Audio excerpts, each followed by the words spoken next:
As far as sheer volume of new information goes, this week was the smallest by far since before the second trailer came out, which leads me to believe they're raring up to show a third one very soon, so direct when, Nintendo.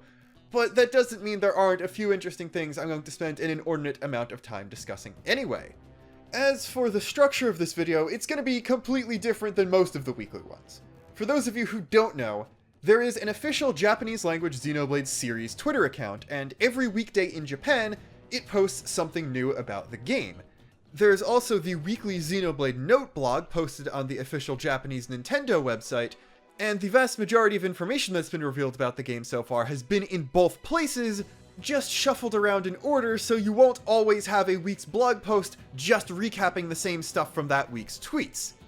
This week is different because the blog post is 50% reiterating things from previous week's tweets or blog posts, and with only one exception, this week's tweets are all entirely encompassed within blog post 5. So what I'm gonna be doing is talking about the one tweet exclusive thing, and then going through the entire blog post in order, skipping over things that had been talked about already. As always, I endeavor to make these videos accessible to anyone, even if they haven't seen any previous Xenoblade 3 analysis out of me, so do keep in mind that you are not getting a full analysis and explanation of all of the information revealed this week, because I've talked about some of it before, so if you want to know more about that stuff, check out the videos from the last couple of weeks, because that's when that was all covered.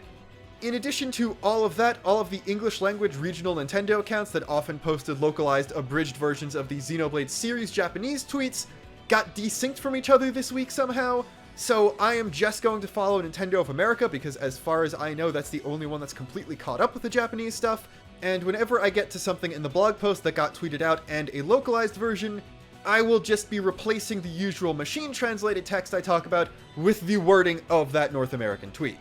With that unnecessarily wordy, though still probably shorter than every other intro I've ever done for these, explanation out of the way, let's take a small diversion from the main path to discuss Taion.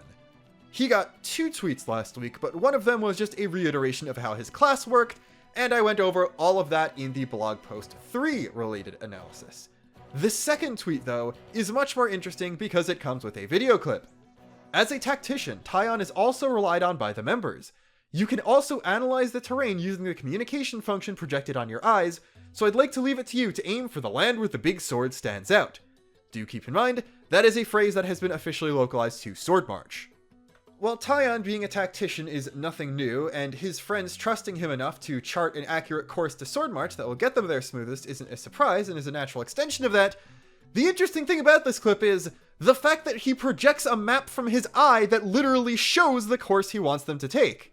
The dialogue even indicates that he's somehow sharing this map with his allies, and if you look closely, when he activates it, his left eye lights up, which is the same eye that lights up on all of the Agnes characters when they fuse into Ouroboros, and if you look at the group shot before them, you can see that Mio and Senna are raising their left hands towards their faces, while the entire Keves trio is raising their right hands, which means that whatever he's doing, it's communicating through the right eye of Keves characters and the left eye of Agnes characters, which is important because those are the same eyes for those characters that glow when they fuse into Ouroboros, and the same eyes that glow on Ethel and Iserd when they're looking at the party as enemies, and the same eye that glows on the hero character, so not an Ouroboros person, Valdi, when he was shown confronting the party in a screenshot from last week.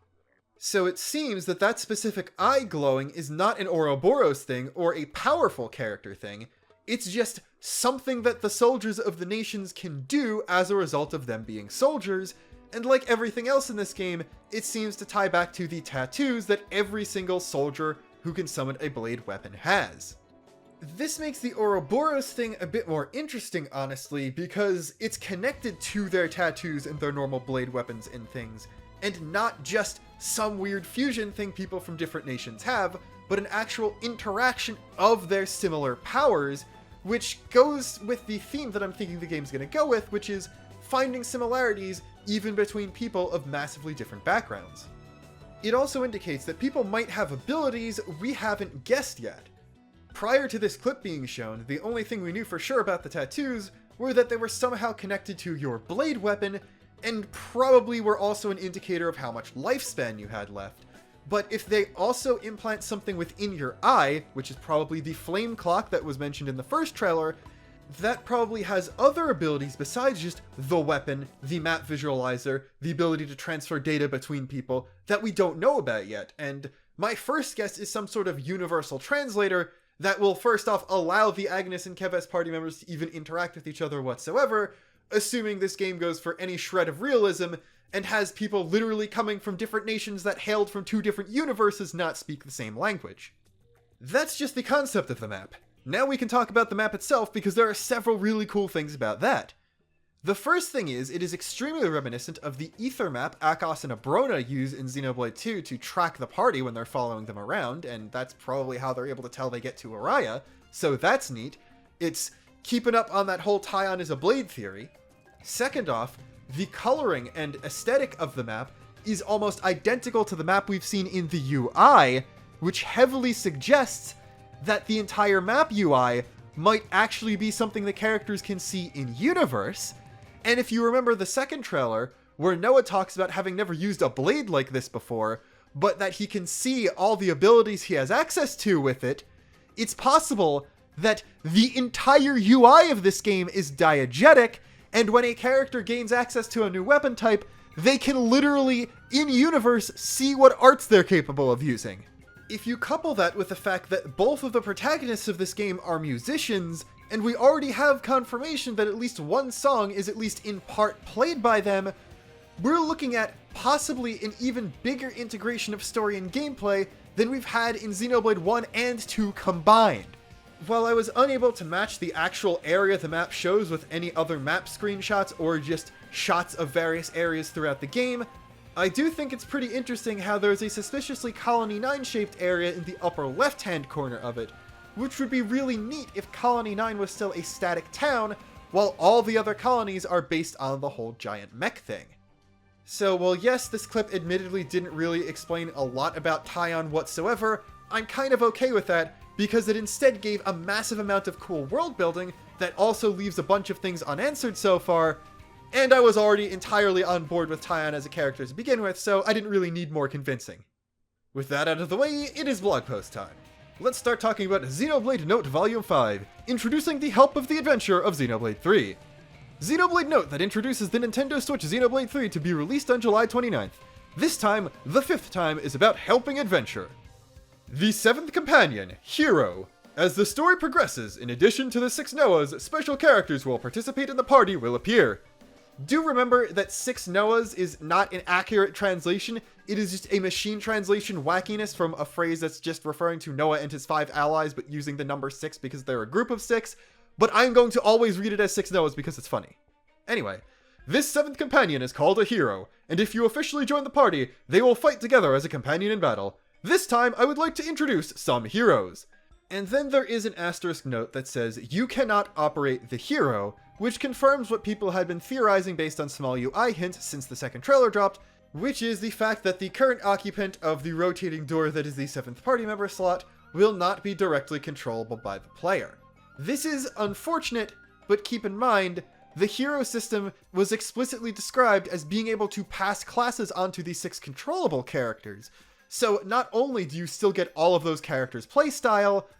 but this game also still has one more playable character than Xenoblade 2 did, and is also setting the record for most party members on the field at the same time while introducing mid-battle character switching, so I think keeping it at 6 rather than 7 is actually a good move, especially when you take into account the fact that the heroes were pretty much always a retold version of the Blade system as opposed to actual full-on party members like the ones in X were.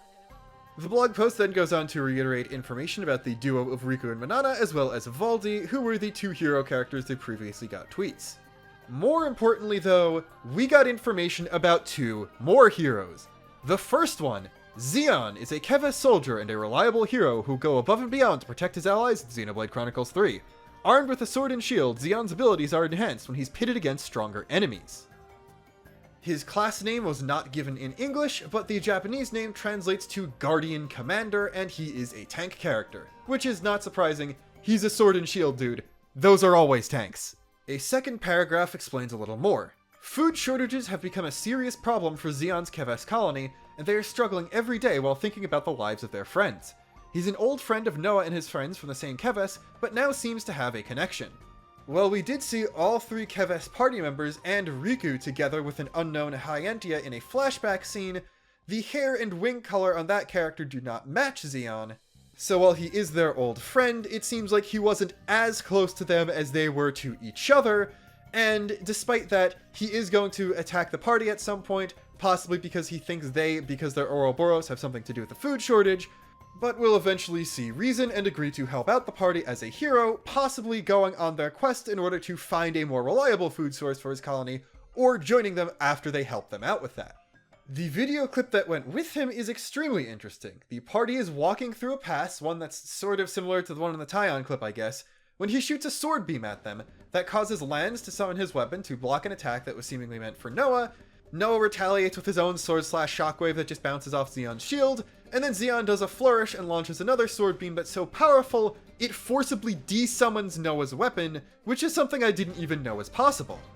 It shouldn't be a big surprise since we know the characters can summon and desummon them at will, and there is literally a dash mechanic in combat based around desummoning your weapon to move faster, so I could see them getting a lot of interesting choreography out of that in cutscenes, but I didn't think them getting hit very hard but not being knocked out would be enough to cause the weapon to disappear. Most importantly though, when Xeon does his sword flourish before making the second attack, oh, that's a Jin looking thing. That's totally the Jin thing. The music even uses somewhat similar instrumentation and notation to Jin's actual battle theme, though this is probably just a generic tension cutscene theme that happens to sound like it in the few seconds we heard. But he does the Jin flourish. You should not try to tie this to Jin though, because when Jin did it, it was a reference to a character from Xenogears who used a katana like Jin uses. This guy does not use a katana,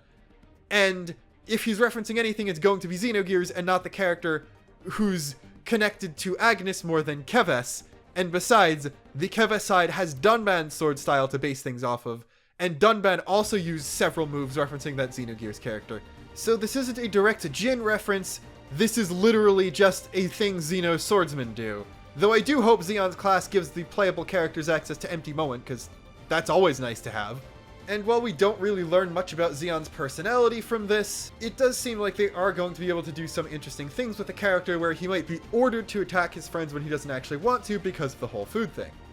I do hope they don't lean in too hard on pretty much every party member and antagonist being connected to the main party since before the story for some reason or another, which it seems like they are doing a lot on the Keves side at least, but with characters like Valdi and Kamaravi, it seems like they're not going all the way with that. And since, again, we have only seen things from what, as far as I can tell, is the first third of the game, I'm not too concerned. We'll probably be meeting a lot more characters later on, once the characters get further away from where they were initially from. As for Xeon's official art, if you look at it and compare it to Valdi and then any of the other main characters, you can clearly tell that it was not drawn by Masasugu Saito, lead character designer for Xenoblade 2, and primary non-Ouroboros character designer for this game.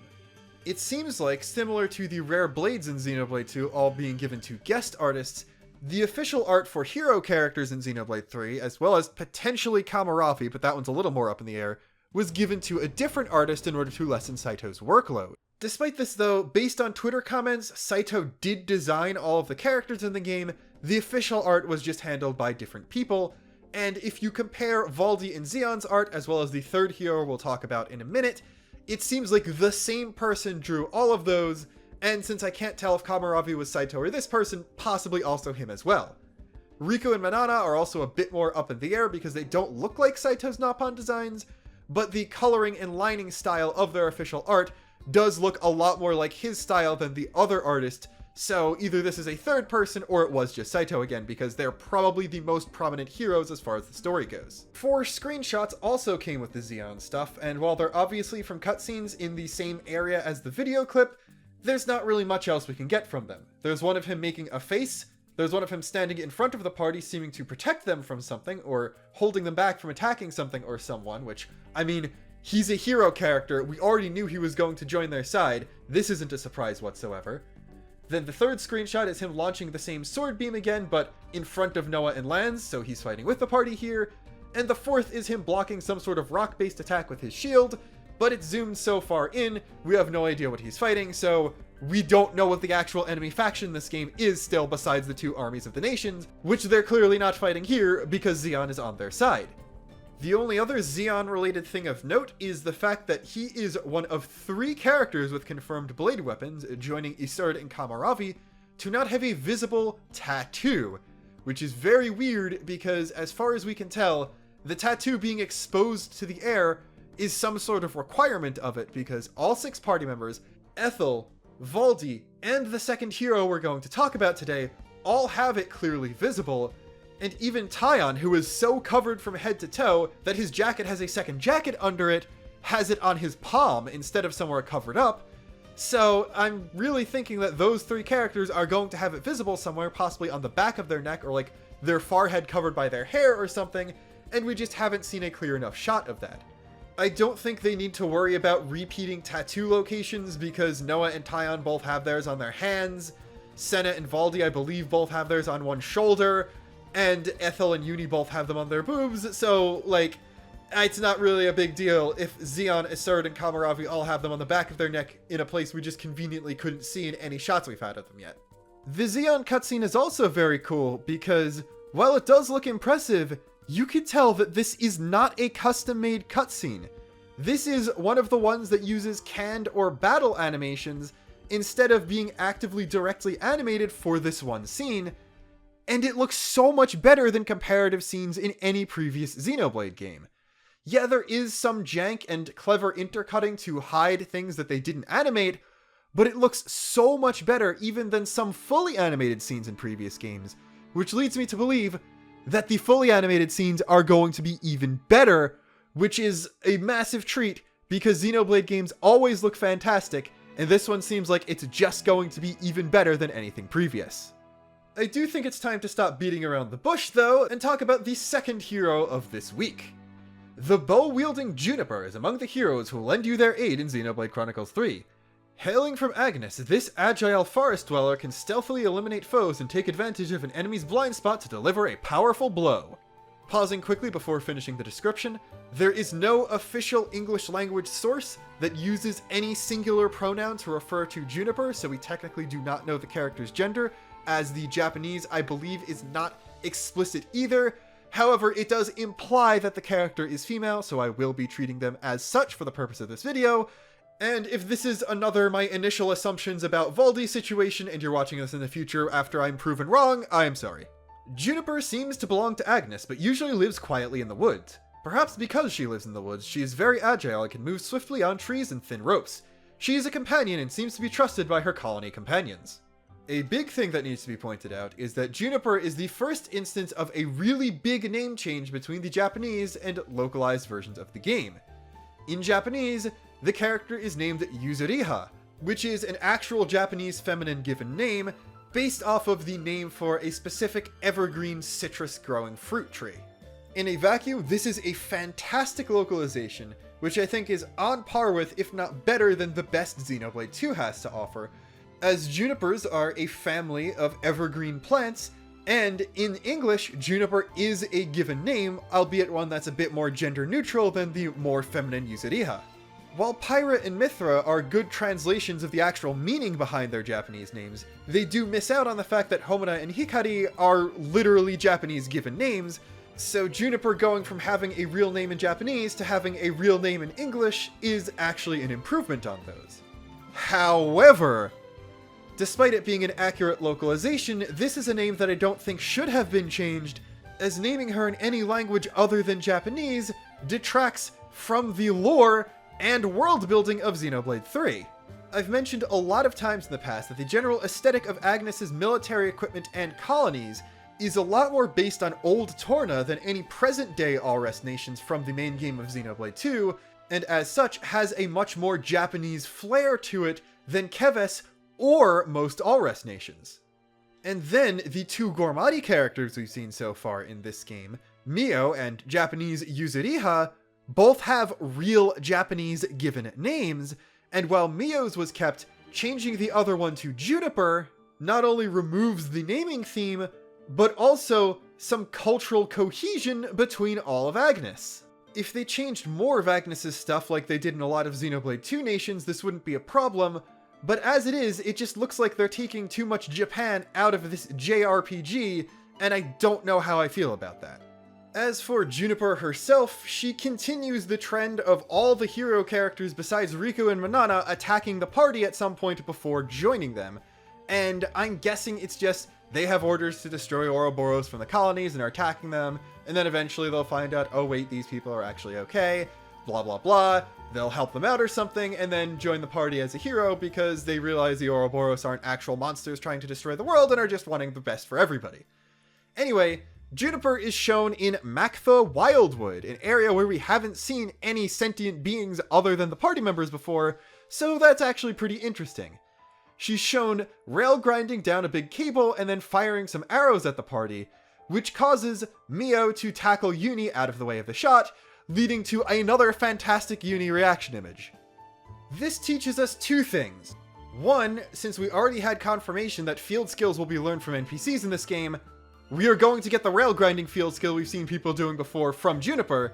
And two, unless they really screw this up, we're actually going to have a real bow class in the game after Akos completely blueballed us in Xenoblade 2. The screenshots shed a little bit more detail about the character, but not a whole lot. Like in Xeon's, the first one is just a facial close-up, and we can see that she has some very pronounced eyebrows. And again, all these screenshots take place in Maktha Wildwood, so it seems like these are cutscenes surrounding the actual video clip we saw.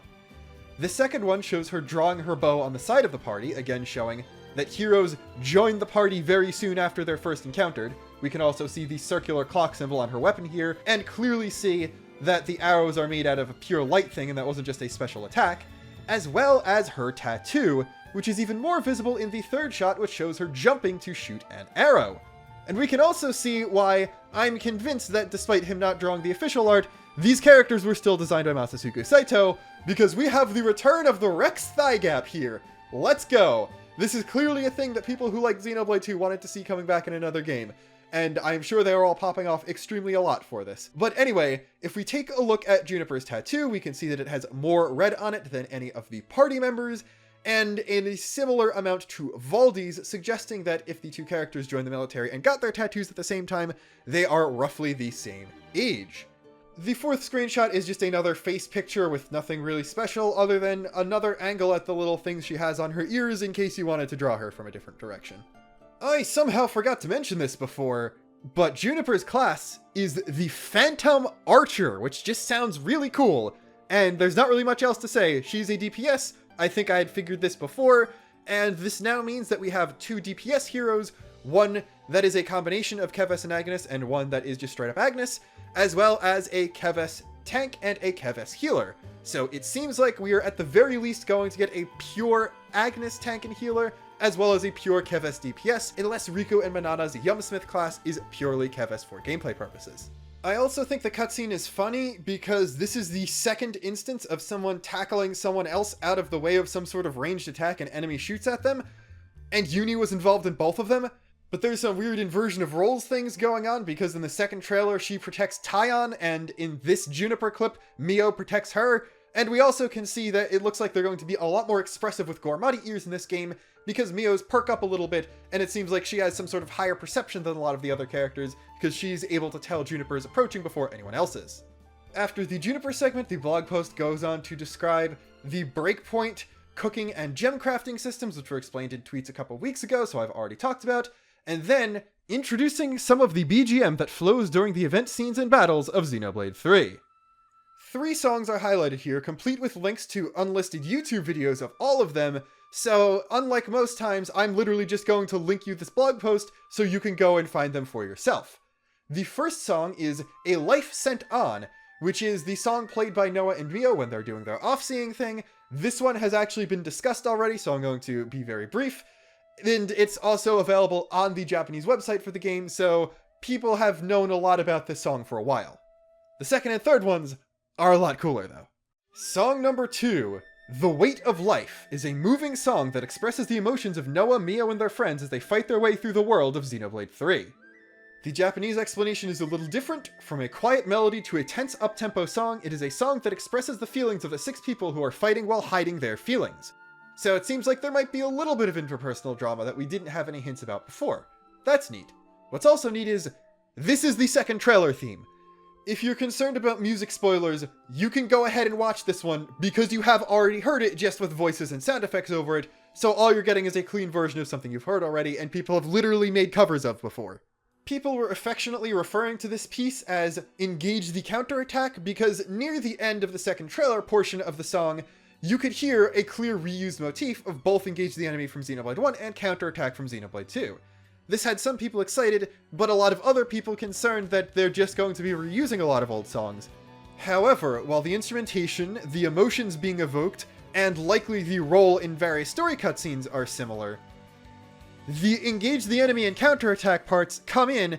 at roughly 2 minutes and 20 seconds of a 2 minute and 45 second song, so the vast majority of it is a Xenoblade 3 original that, while it does sound similar to the songs it's homaging, it is not a clear copy of. Most of this song is entirely original, and I think this is how I would want them to do all of the musical callbacks, unless you're literally replaying a specific song. If, like, Shulk shows up and they play the Xenoblade 1 main theme, or Ricky's Descendant is there and they play Ricky's theme, or you have to fight a character who had a unique boss theme before, and that plays again.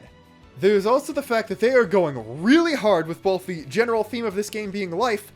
and being a little bit darker just within the soundtrack. While the song itself is of a similar tone to the ones that came before it,